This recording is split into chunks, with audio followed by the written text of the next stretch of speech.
Hi everyone, this video is about IELTS listening MCQs. जो IELTS Academic 16 Cambridge की new book है उससे हमने ये पार्ट लिया है, तो इसमें हम सॉल्व करेंगे MCQs आपके साथ with discussion. So let's start from the questions from 25th to 30th. Time to look at questions 25 to 30.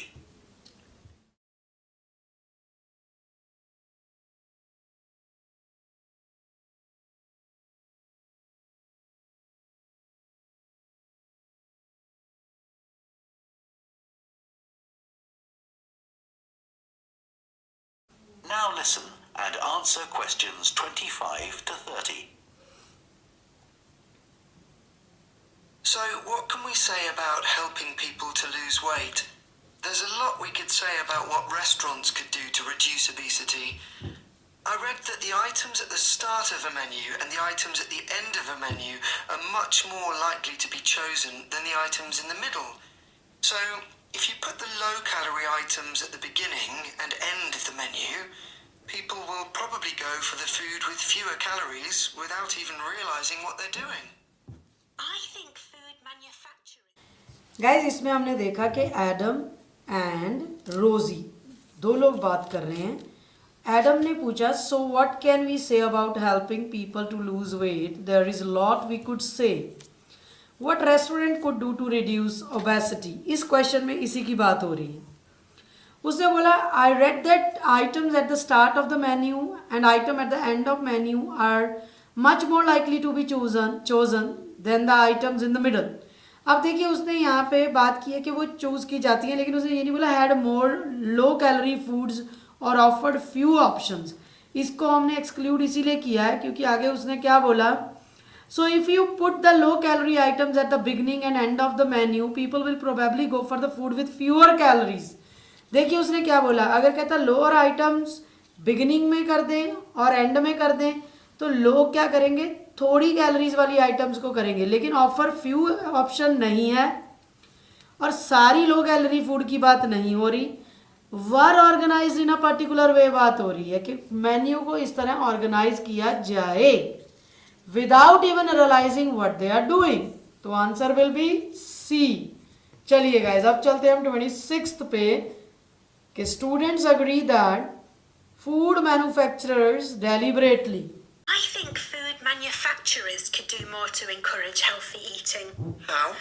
Well, when manufacturers put calorie counts of a food on the label, they're sometimes really confusing, and I suspect they do it on purpose, because food that's high in calories tastes better, and so they'll sell more.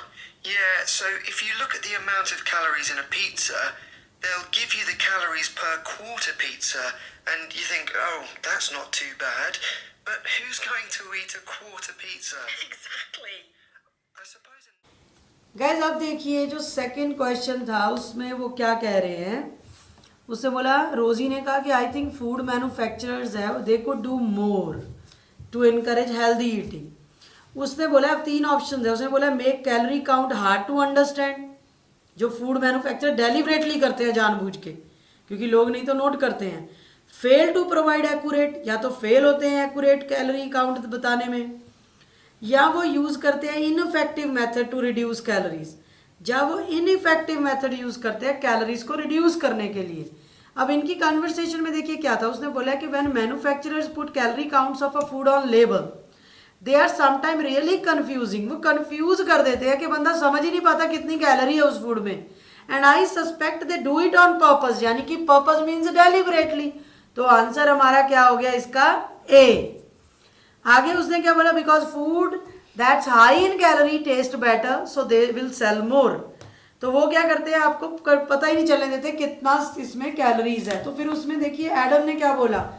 Adam कहता अगर आप देखिए amount of calories pizza पे, they will give you calories per quarter pizza and you think that's not too bad. But क्या कोई quarter pizza खाता है ना? तो अभी एग्जैक्टली तो उसने ये बोला कि ये जानबूझ के ऐसा करते हैं.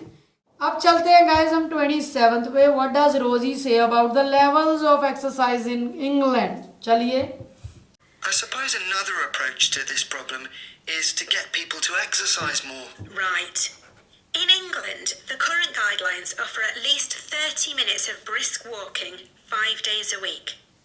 Now, when you ask them, about 40% of men and 30% of women say they do this, but when you objectively measure the amount of walking they do with motion sensors, you find that only 6% of men and 4% of women do the recommended amount of exercise.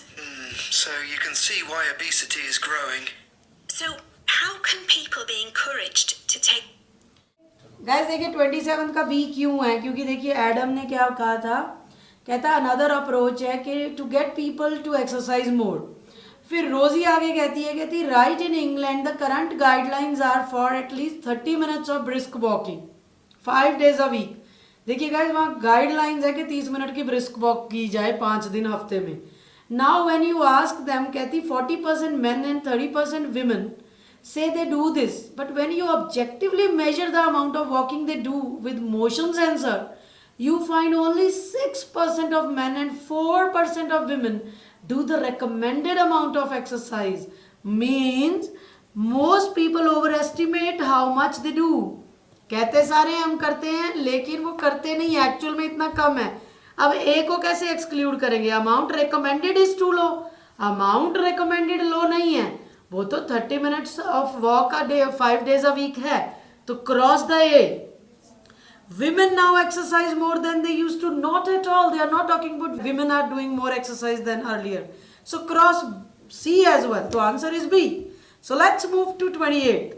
Adam refers to the location and width of stairs in a train station to illustrate what? अब Adam location और width of stair की train station पे क्या बताने के लिए बात कर रहा है? Let's start the audio. So, how can people be encouraged to take more exercise? Well, for example, think of the location of stairs in a train station. If people reach the stairs before they reach the escalator when they're leaving the station, they're more likely to take the stairs. And if you increase the width of the stairs, you'll get more people using them at the same time. It's an unconscious process and influenced by minor modifications in their environment. Guys 28 का totally clear था. देखिए क्या कहा है उसने, Adam ने कहा well for example think of the location of stairs in train station. If people reach the stairs before they reach the escalator, when they are leaving the station they are more likely to take the stairs. कहता वो stair पहले ले लेंगे. And अगर if you increase the width of stair, you will get more people using them at the same time. It is an unconscious process and influenced by minor modification in the environment. Means practical changes that can influence people's behavior. अब B क्यों नहीं है? Methods of helping people who have mobility problem. Not at all. उन्होंने mobility problem वाले लोगों की बात की ही नहीं. ये काट दो. Ways of preventing accidents, accident की तो बात ही नहीं हुई guys. Totally clear 28. A answer है कि थोड़ा सा चेंज कर दें, स्टेयर्स पहले आ गई तो लोग स्टेयर लेनी शुरू कर देंगे. अब चलते हैं 29th क्वेश्चन पे. What do the students agree about, both students, including reference to exercise in their presentation. किस पे दोनों अग्री किए रेफरेंस को करने में add? They should probably leave it out. They need to do more research. They should discuss this with their tutor. Let's start the audio. And influenced by minor modifications in their environment. Right. And it might not be a big change, but if it happens every day, it all adds up. Yes, but actually, I'm not sure if we should be talking about exercise in our presentation. Well, we've done quite a bit of reading about it. I know, but it's going to mean we have a very wide focus, and our tutor did say that we need to focus on causes and solutions in terms of nutrition. Oh, I suppose so. And we've got plenty of information about that. Guys देखिए किस पे agree किया उन्होंने कि क्या include करना है उन्हें इसमें. कि I am not sure we should be talking about exercise in our presentation. और रोजी ने क्या बोला? Well we have done quite a bit of reading about it. कहता I know but it's going to mean we have a very wide focus and our tutor did say that we need to focus on causes and solution in terms of nutrition. यानी कि उन्हें causes and solution nutrition के ज्यादा research करने हैं, ना कि exercise. तो they should probably leave it out. Yes, they need to do more research, नहीं, रोजी ने कहा है हमने ऑलरेडी कर ली research. They should discuss this with their tutor, not at all. तो exclude both. The answer is A. The last question is what are student going to do next for their presentation. अब क्या करेंगे वो अपनी presentation के लिए आगे? Slides prepare करेंगे. Find out how long they have for it. Decide on its content and organization. चलिए ऑडियो शुरू करते हैं. On causes and solutions in terms of nutrition. Oh, I suppose so. And we've got plenty of information about that. Okay, well, that will be simpler. So, what shall we do now? We've still got half an hour before our next lecture. Let's think about what we're going to include and what will go where. Then we can decide what slides we need. Okay, fine. देखिए Adam ने पूछा what shall we do now, we still have half an hour before next lecture, क्योंकि अगला question यही है.